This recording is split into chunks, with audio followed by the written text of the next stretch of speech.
Yeah, welcome back to Daily Wrap. We just saw Florida Senator Marco Rubio announced live here on Newsmax he'll be running for president in 2016. But yesterday, Hillary Clinton took to Twitter to announce her own candidacy. Her first campaign video was also released. Here's a brief look at it. I'm getting ready to do something too. I'm running for president. Americans have fought their way back from tough economic times, but the deck is still stacked in favor of those at the top. Everyday Americans need a champion, and I want to be that champion. So you can do more than just get by. You can get ahead and stay ahead. For her first video, the message is obvious. It's all about the economy and playing to the middle class versus the rich. Bill Tucker, let me ask you this. Hillary Clinton is kind of rich, kind of has some ties to Wall Street. Will people buy this strategy? No. But the people who believe in her will. They don't care. They're going to check those boxes. She's regular. She's for us. She's a woman. It's time for a woman. And those people aren't going to be persuaded anyway.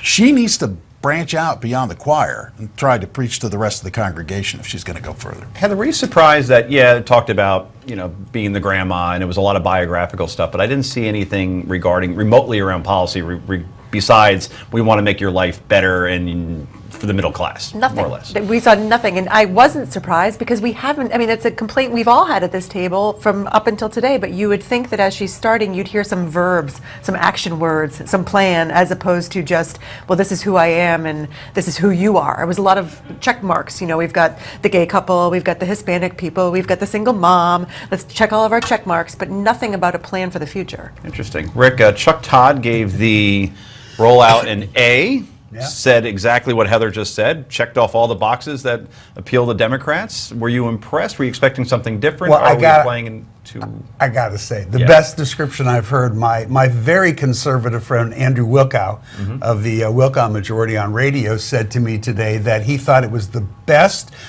instant coffee commercial he's ever seen. Look, I will say this. I didn't think it was stunningly brilliant. I really didn't. But then I don't know that it needed to be. I think there was policy in it. If you really focus on what she was doing, what she just told you is this is going to be all about two things. One, making you believe, whether she can or not, different story, making you believe she's one of you. And two, I'm going to be your champion to get rid of wage inequality, to fight for the middle class. I'm the one who's going to fix your economy. Now, you can decide if she can do it or not. That's up to everybody to vote. But that's what the policy was she was saying. She didn't tell you how she'd do it. But then neither have any of them. Well, if that's going to be the message, then if that's the message, wouldn't Elizabeth Warren deliver that message better and with more credibility? I don't know if she'd deliver better. She'd certainly deliver it. There's just one difference. We know that the United States could vote to make Hillary Clinton president. We also know that the United States is not going to make Elizabeth Warren president.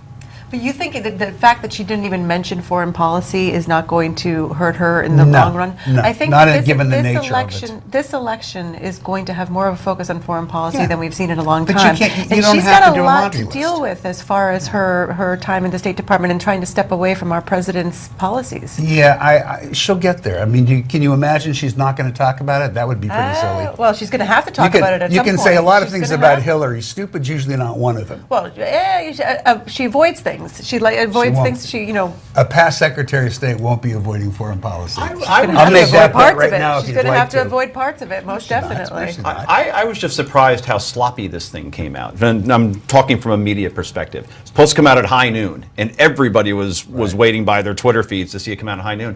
For whatever reason, it was delayed 2.5 hours. There was a typo in there also saying that she's been fighting children in the middle class all her life. What was the Twitter response? 10.5 million people? You think maybe there was a method to the holding pattern? Well, building the anticipation purposely? You know who got a bad deal, though, was all the people, all the reporters camped out over in Brooklyn Heights who were looking at this wonderful day, the first beautiful day we've had in New York, and they're stuck inside waiting for a tweet. I just think they've been preparing for this for literally years, and nobody caught the typo, and that's what drove me crazy. And I also think that John Oliver, HBO, he has a great show on Sunday nights that is kind of like the Daily Show, but much more intelligent and goes with deep dives. Let's hear how Mr. Oliver summed up Hillary's announcement. Everyone knew this was happening. And I'll save you the time of watching this video. It's 2 minutes, 18 seconds long. It features one dog, one cat, and exactly 4 relevant words.